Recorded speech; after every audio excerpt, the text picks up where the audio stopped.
everybody, welcome back to part 9 now of our Corvette build. This is the Revell 144 scale kit with the Pontos set.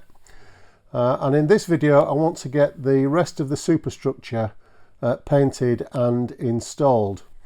Last time I managed to fix the problem that I'd got with the shield around the bridge structure here. But that's all sorted out now, so that's all good.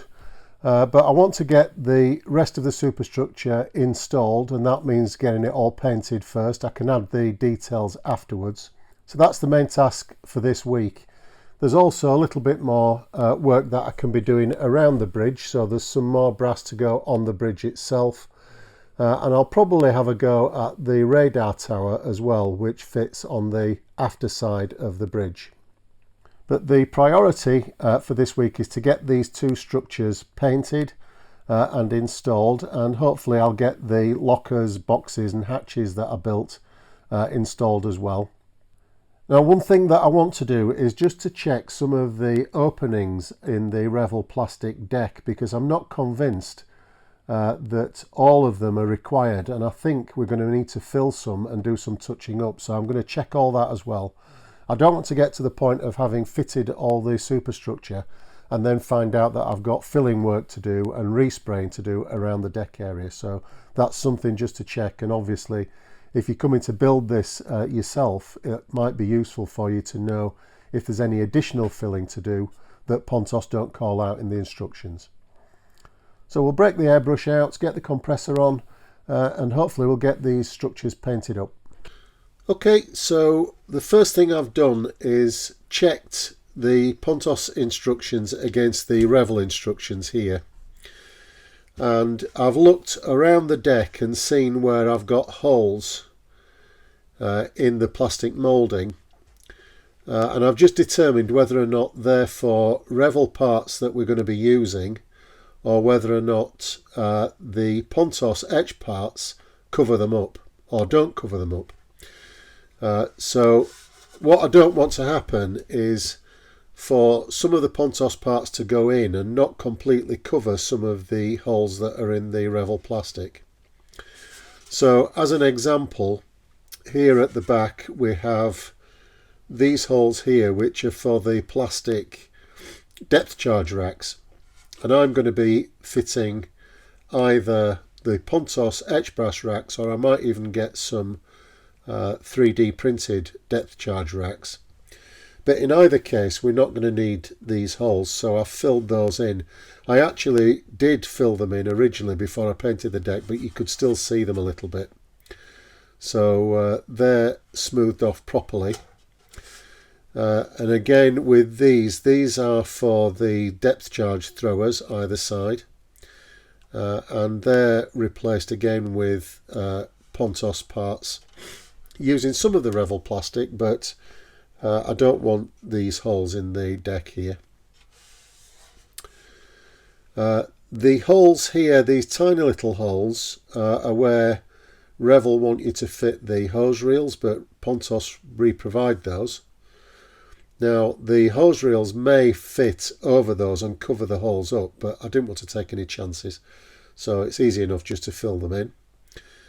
These holes here and on the side are for railings, and as we saw when we came to do the aft part of the superstructure, the Pontos railings don't always line up with the holes in the Revell mouldings, so it's easier just to fill those in and then we can drill them out again in the correct place when we come to fit the railings. These gaps here, which was the ones that I was really worried about, are there to accommodate the plastic shields that goes along the front here. Now they're obviously re-provided with the Pontos set, but they don't have a flange at the bottom, so they wouldn't have covered those quite large holes in the deck. And as I said, Pontos don't tell us to fill those, but they really do need filling, and the Pontos etch brass shield will go over the top of that. The same with the sides here. These are side shields. The wooden deck comes pretty close to the edge here, but not quite, and it doesn't cover these gaps here at the side, so they need filling as well. Everything forward of that is either wooden deck or an etched brass part that fits over the bow here.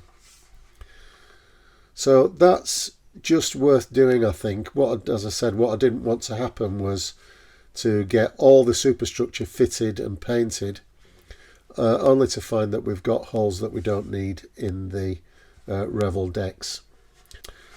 The filler that I've used here is Milliput Extra Fine White filler, which is a two-part epoxy type filler. And the benefit of it is that it's cleaned up easily with water, so I just use a wooden stick to jam the filler into place, pack it in.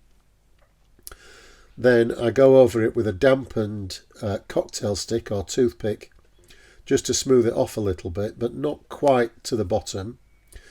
And then when it's hardened off, not quite solid, but when it's nearly hardened, I go back in with a piece of very fine wet and dry just to smooth it off so that it's perfectly flush with the top of the deck. And when I'm applying it, I always leave a little bit. There's always a little bit left spare at the end, but don't throw that away until you've finished with this work, because it's useful just to test whether or not the Milliput has set properly. So that's nearly hard. It's maybe possible just to rework that a little bit. I wouldn't use it on the model, but it's nearly completely hard. But in an hour or 2 hours, that will be rock hard, and we'll know then that this filler is completely set. I'll then be able to just finish that off with a bit of wet and dry again when it's fully hardened, just to make sure it's perfectly flat. And just to say, I'm sorry about my voice today. I've had quite a bad cold for the best part of a week now, and it's only just today that I'm probably fit enough to be able to come back in and do some work on the ship. But it might not sound great on the audio, so my apologies for that. It seems that every time I get on an aeroplane, I end up with some sort of bug that I pick up, and last week was no exception. I've had a rotten cold all week. But anyway, enough of me complaining.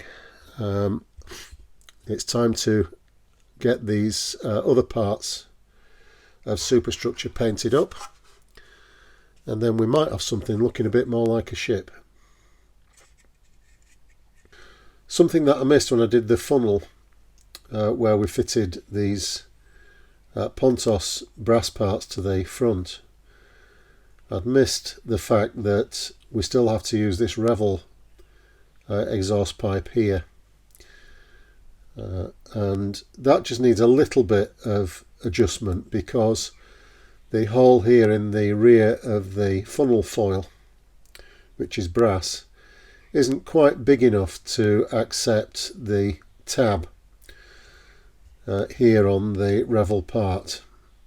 So you might just be able to see that I've made a little notch in it. I've basically cut half of the attachment stub, and that just enables it to fit properly onto the aft side of the funnel like that.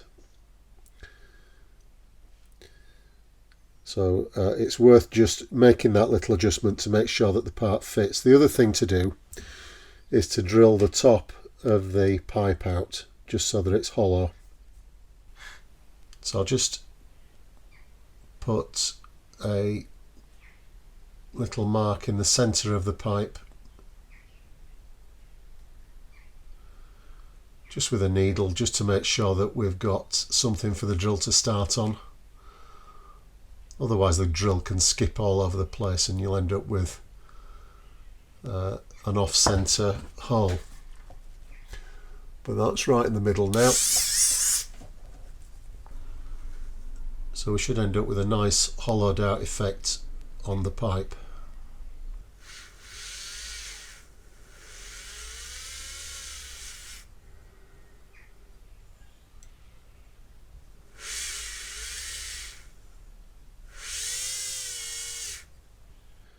Just like that. We don't have to go too far down, just enough to make sure that you've got that appearance of a hollow pipe inside.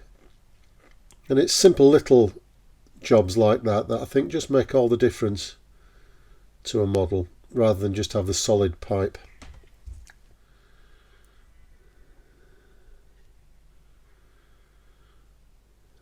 So I can get that painted now. So the first job to do when I'm painting all these parts is to prime them again with a coat of black, as I've done with all the other assemblies, and then I can put the white over the top. I'll do the decks last. I should be able to paint the grey of the deck, painting away from the structure, and hopefully we shouldn't get too much overspray on the side of the bulkhead.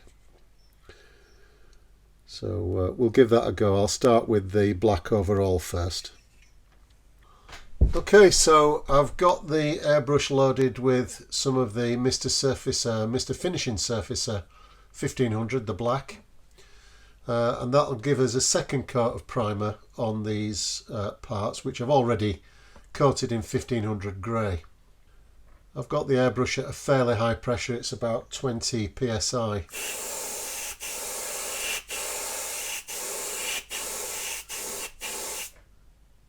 And I've used levelling thinner for this, Mr. Hobby levelling thinner. It gives a nice smooth finish to the primer.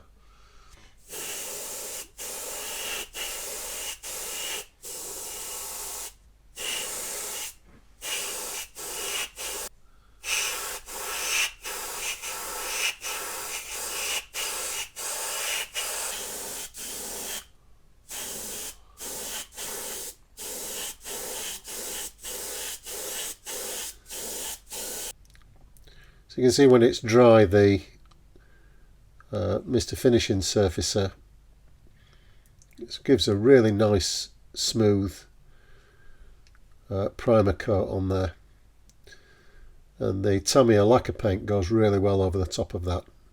I just want to get a bit of the black on the inside. I don't want to be able to see down the funnel, so I'll try and get a bit of black up onto the top there, so that there's no grey showing inside.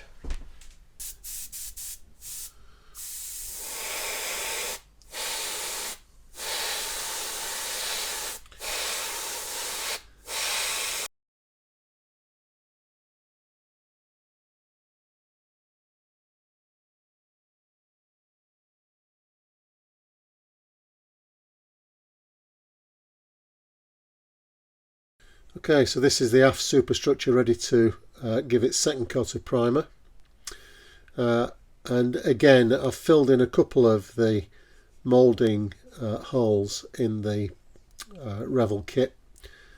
So these two here are for Revell hose reels, and they're obviously going to be replaced with Pontos, and these slots here at the sides are for the raft mountings. And again they're provided in etch brass in the Pontos set, so I've just filled those in just in case we can see those when we position the etch brass in place. So that's ready to go. Give that a coat of black now as well.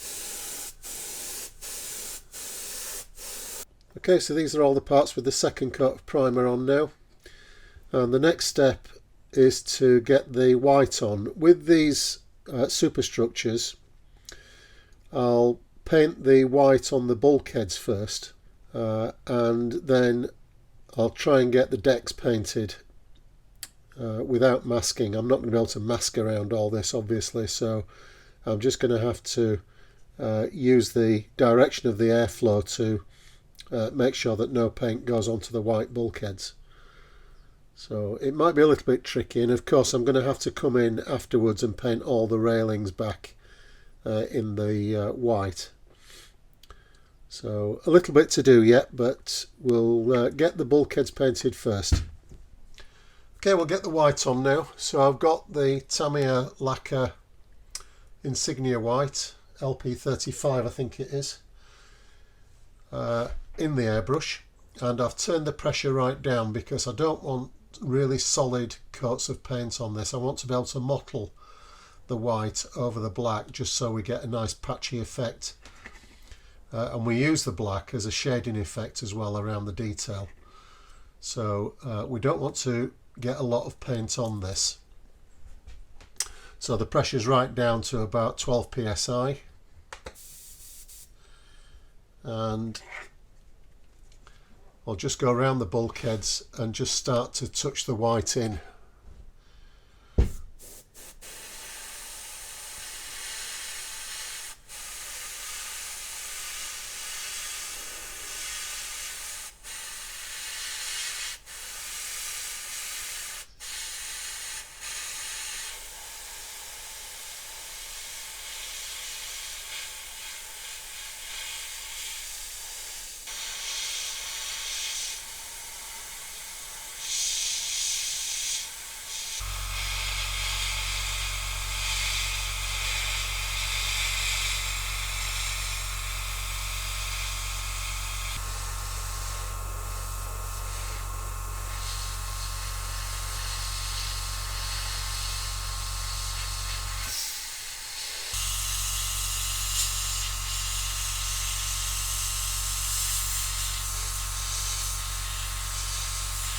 Okay, so you can see we've got a nice patchy effect on the bulkhead there, and it really gives an interesting effect how the black undercoat just shows through slightly and gives you these shaded effects on the detail.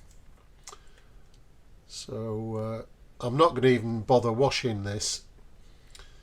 The pre-shading just shows through enough as it is, so I don't need to do any more.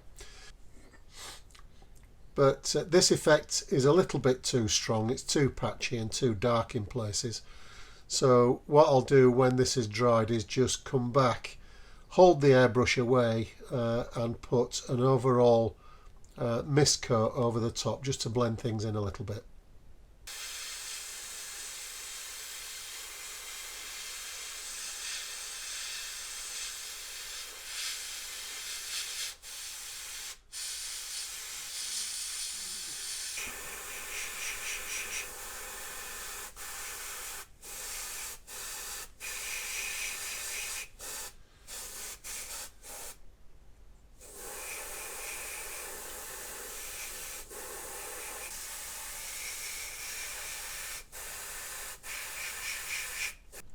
At this stage, with the first sort of mottle coat on, it's a good chance to check around. When you've got the white on, you can see if you've got any bits of debris or hairs. I've just taken a piece off there that I'd missed. Just check around, make sure there's no bits and pieces that you're going to leave in the final finish. The other thing you can do at this stage is just go around with a sponge, a sanding sponge, and just get rid of any bits of dust or debris that's in the paintwork. You don't want this in the final finish.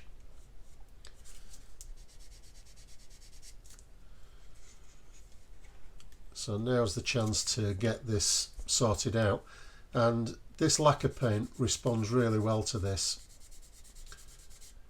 It doesn't seem to affect the finish of the lacquer paint, so it doesn't gloss it up really. It maintains the sheen that the natural lacquer paint has got. It gives a bit of an interesting weathering effect as well for the final coat. You've always got to be careful with the detail that you've fitted, or the etched brass. If you catch it, it's going to break off So this is a step that you need to do very gently, but it's worth doing, just a final go around. And then I can just come back with the airbrush, open the nozzle up a little bit and get the final coat on the top.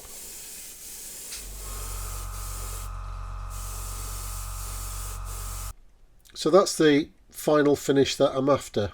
You can just see it's not a solid white colour. Just got that nice suggestion of some wear in the paint, without it being looking too scruffy. The next job is to mask off the funnel top. We've got a blue band to paint around the top of the funnel, and obviously it's going to be a bit tricky because we've got all this detail on the front, so we're going to have to be very careful how we get this masked up.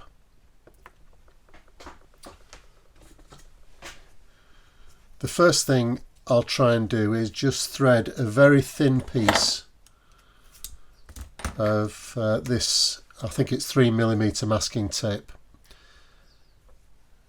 underneath the detail. It's very tricky to get it to go underneath, so just a little trick. I'll just attach the end of the tape to a piece of plain paper, and that should push through without any trouble. Whereas the masking tape just keeps on sticking, so that's just an easier way to get the thing through behind that detail there. So the masking line is along a band of rivets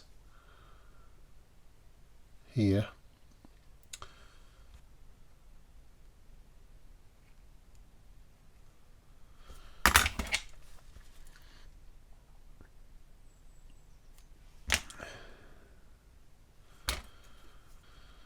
So I think that'll be okay. Let's burnish that down a little bit.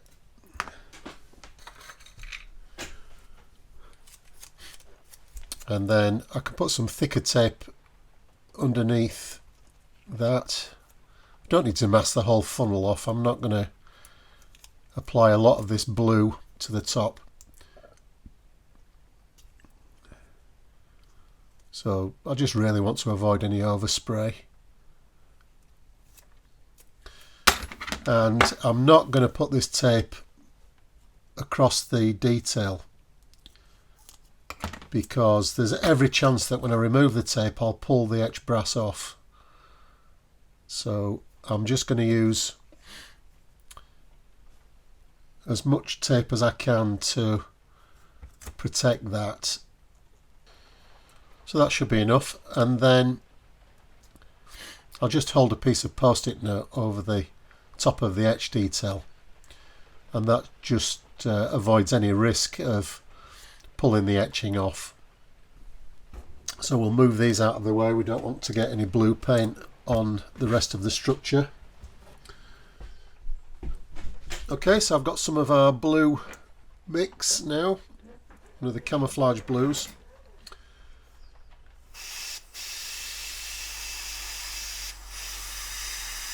And I'll just gently blow this into the top of the funnel.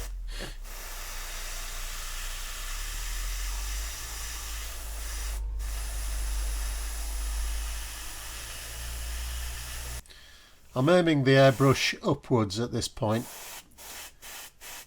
and that hopefully will just avoid any paint getting down underneath.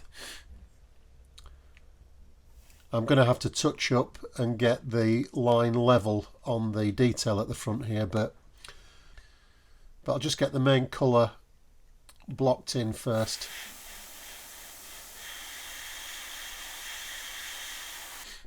Okay, let's see how we've done with that. I think this will probably be a little bit too bright at the top, but when I come to do the top of the funnel here, I'll probably put a bit of Tamiya smoke down just to get some staining on this blue, just to tone it down a little bit. It's a bit bright. So I just need to get this masking off now without damaging any of the etch.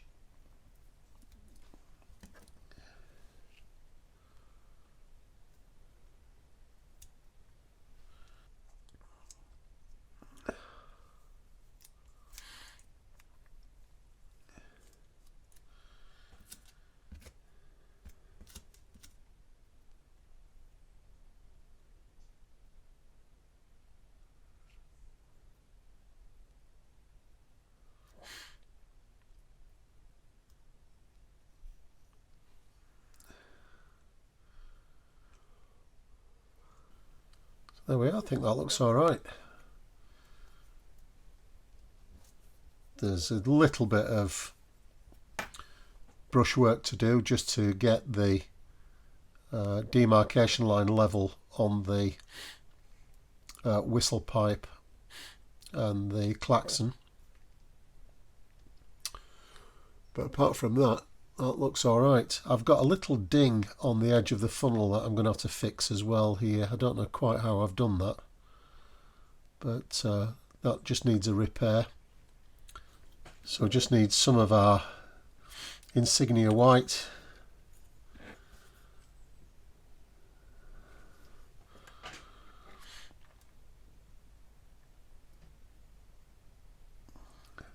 And just gently touching around the top.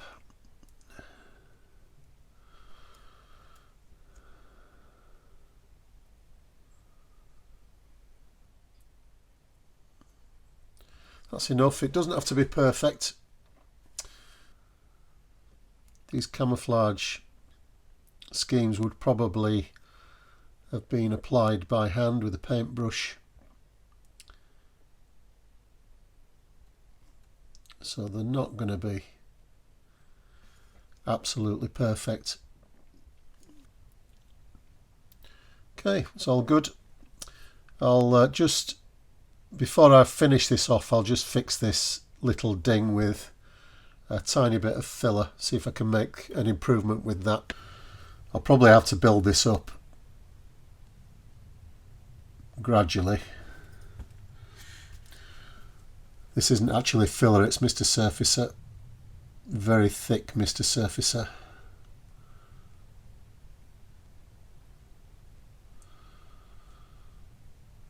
And we'll just, in stages, just build that up until the dent that we've got there disappears. There's one on the other side as well. I don't know whether it's maybe the sprue attachment gate that's I've over sanded it. So I'll have to let that dry now. I'll give it another coat probably. And hopefully we'll be able to come back, just sand it off a little bit, and we'll have got rid of that little ding. Okay, so now I can get the decks done, I hope, and for that I'm going to be using German grey. It's the grey that we used on the main hull decks, and I'm hoping to do this without an awful lot of masking. Obviously this large skylight needs to be masked off, so I think I'll get away with a single piece of tape around the edge there.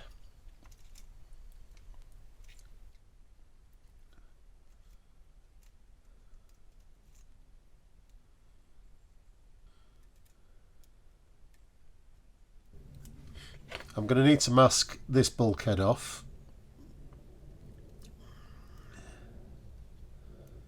and I'm going to have to repaint these hatches in white as well. I don't think I'm going to get away with masking those off. So we'll get some German grey in the airbrush and get these decks done, see how they turn out.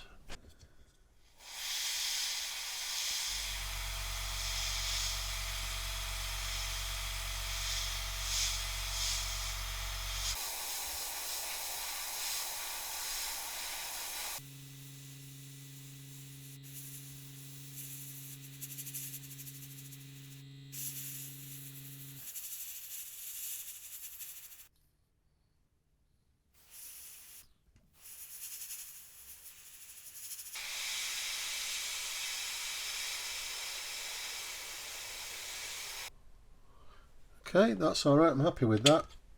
This might be a bit more tricky.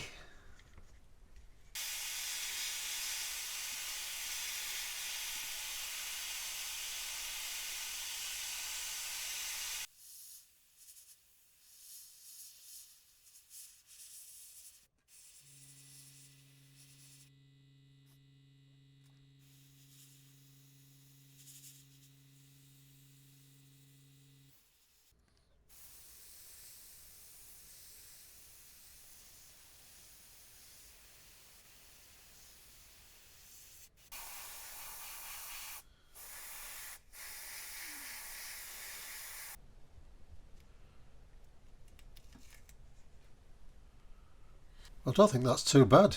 I'm pretty happy with that, really. I've obviously got to go around the railings where I've got the grey on the bottom of the railings, but overall that's not a bad result, I don't think.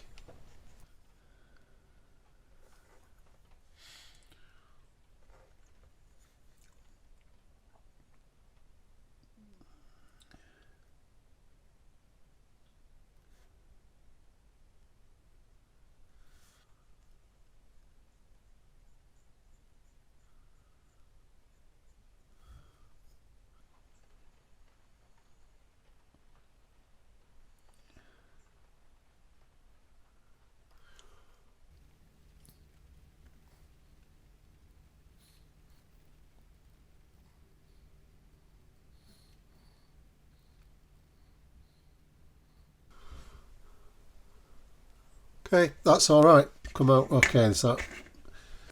I think with these hatches, rather than try and brush paint them, I'll just mask around them and paint them white again. That'll be the most straightforward thing to do.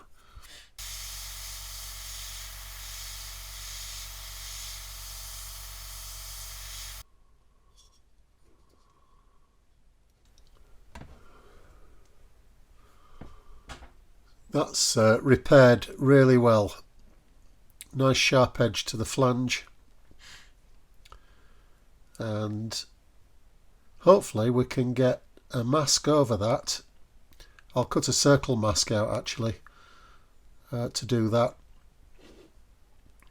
and we'll get the funnel cap painted.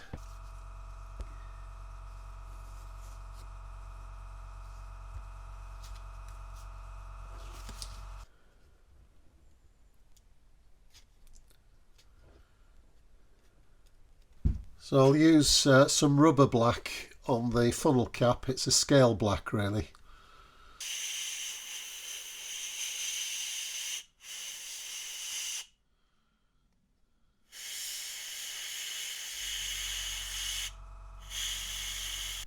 Okay, so that's all sorted out. I'm happy with that now. So the decks have been redone. I've touched in all the filler that I had on these decks and all repainted now, so that should be okay to fit the superstructure. The last thing before I do that though is I just want to paint these walkways. They're difficult to see now because I've painted them, but you can just see them in relief, and these were walkways going all the way up the decks. And these were probably made out of corticine or Semtex, which was a non-slip material that was applied to ships' decks. And I just want to pick them out in a slightly different colour, a slightly darker grey than the rest of the deck. Not by too much, I don't want them too stark. The Revell instructions call out for an anthracite colour, which is probably a bit darker than this German grey, so I'm just going to use probably somewhere between a German grey and a NATO black, something like that, just to darken it up a little bit. The shape's quite complicated, so it's going to need quite a bit of masking up, so I'll get on and do that. We can get the non-slip areas painted, then we'll install all that superstructure that we've just painted. Okay, so 40 minutes later, After quite a bit of tedious masking, I have to say that's ready to paint now.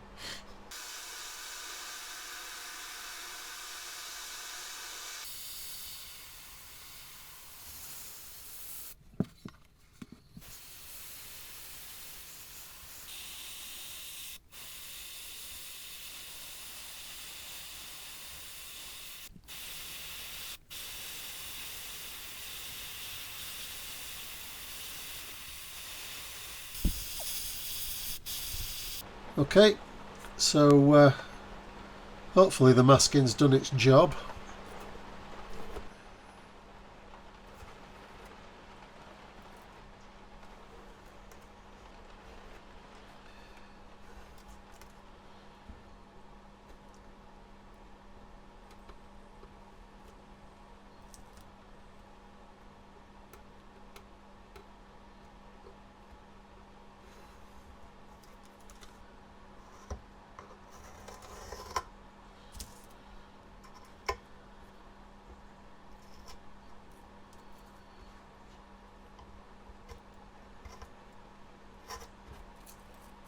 So there we are, that's come out just how I wanted it. It's just a very subtle difference between the German grey and the NATO black there.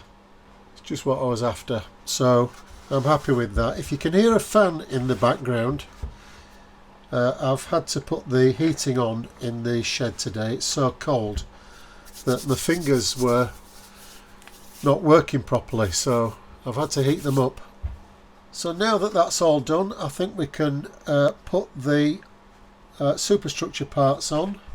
So the first thing will be the rear superstructure here. We don't want a lot of glue on this. We can actually just glue the inside face of the superstructure, and that'll be quite enough to hold it in position. So I'll use some Revell contactor for this.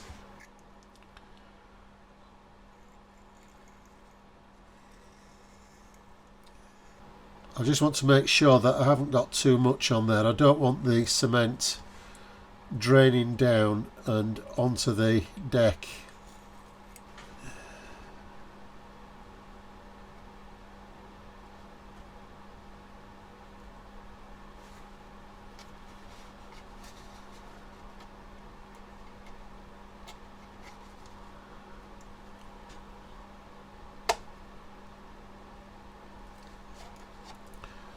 It's a really nice fit, that part. It snaps into place, as you could possibly hear just then. With that in position, I can now fit the funnel base. I'm just debating what cement to use for this, and I don't think a polystyrene cement will do it. I think I'm going to have to go for some CA. So I can put plenty of super glue there on the central joint because there's no risk of us seeing that.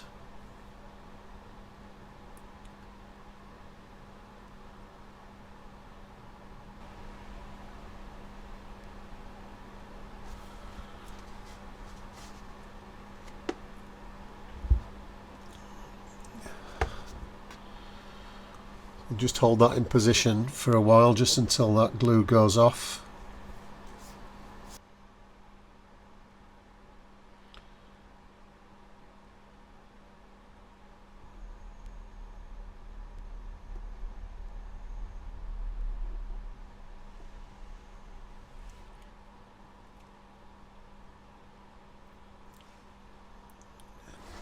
So while I'm dealing with the decks, I'll fit the front piece of wooden deck from the Pontos set.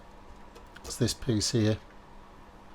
It's been hanging around the bench for a while and I don't want to leave it any longer really, so we might as well get it on.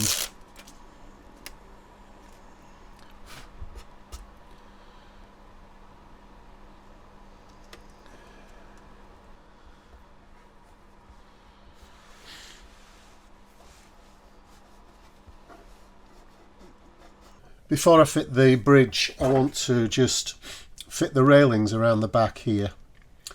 That's because they're just going to be more difficult to fit afterwards, once the bridge is in place, because the structure forward of the funnel comes fairly close to this, so it'll just be a bit awkward to get in. So I'll put these railings in now, and the step which goes up to the lower platform. And the last thing to do will be to build the radar tower, or at least the underside of it, which is this part in the Pontos set. This sits underneath the bridge platform here. This is one example where I'm going to try and use my photo etch bender, which is this tool here. It's very old, this version, and the reason I'm using this as opposed to the pliers is because we've got these two very narrow pieces of brass either side of the fold mark, and what the brass will try and do is it will twist rather than bend. So at this weak point here, it'll be difficult to keep that edge straight.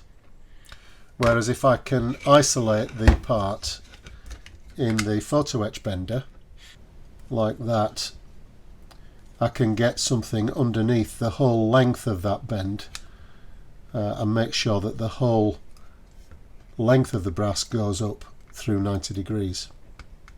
So make sure that's nice and tight, and then I can support the whole of that underside and bend it up.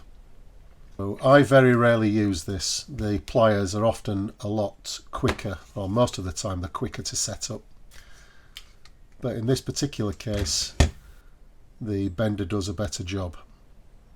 This last one is a bit more difficult because obviously we can't bend the thing all the way over, but with brass, once you get the bend started like that, completing the bend, the metal will tend to take the same direction, so that should come together all right. And then this piece at the top just folds forward slightly onto the angle. The first thing I'll do is solder this long edge here. Taping it like this is generally the best way to do things because it allows you to see in advance what the join's going to be when it's finished, and get it all nice and square like that. Flux on the inside all the way up the join.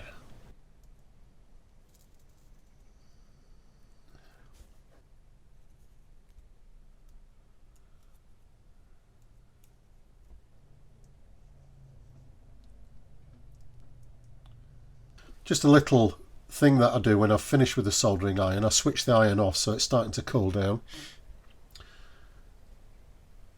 and then I just tin the tip like that, so it just protects and preserves the finish on the tip. Now this part fits on the underside like that, and you can see that the cutout in the Revell plastic here is a bit too shallow to allow that base to fit all the way up to the edge here, by probably getting on for 1 millimetre. So I just want to notch this out a little bit more,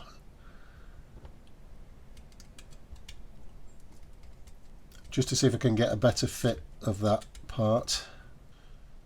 Okay, a last test fit of the bridge and this piece of structure here. It just showed that this was just a little bit too tall.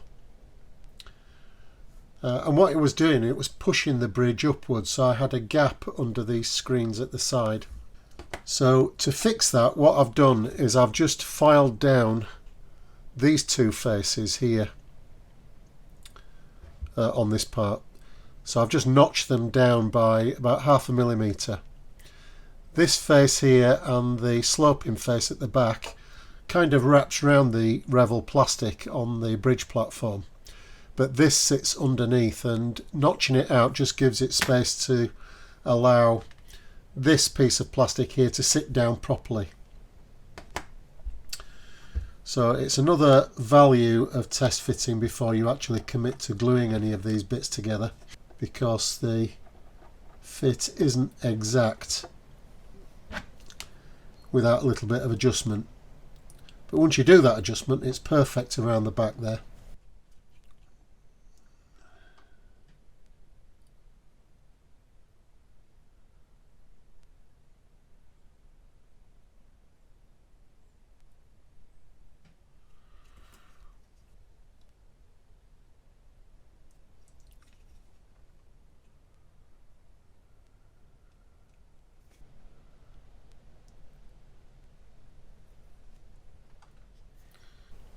A couple of little scratches in the paintwork there.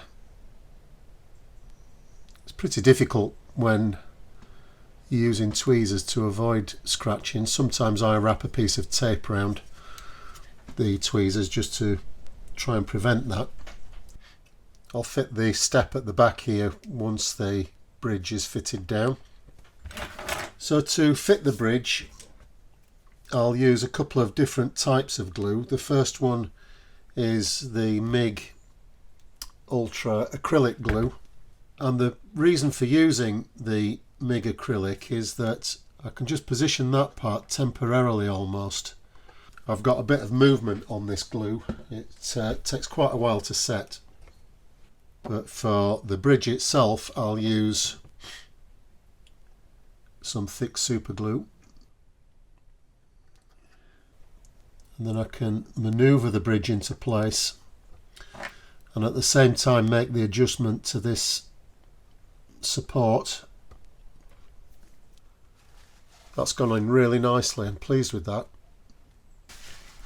You'll notice there that I got some of the MIG Ultra on the deck. Just had it on my fingers, but it's easy to clean up. And then the last thing is to just fit this little set of steps.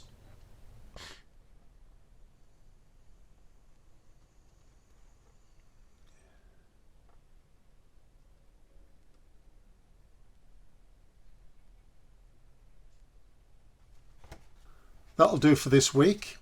So we'll go over to the bench and get some photographs taken.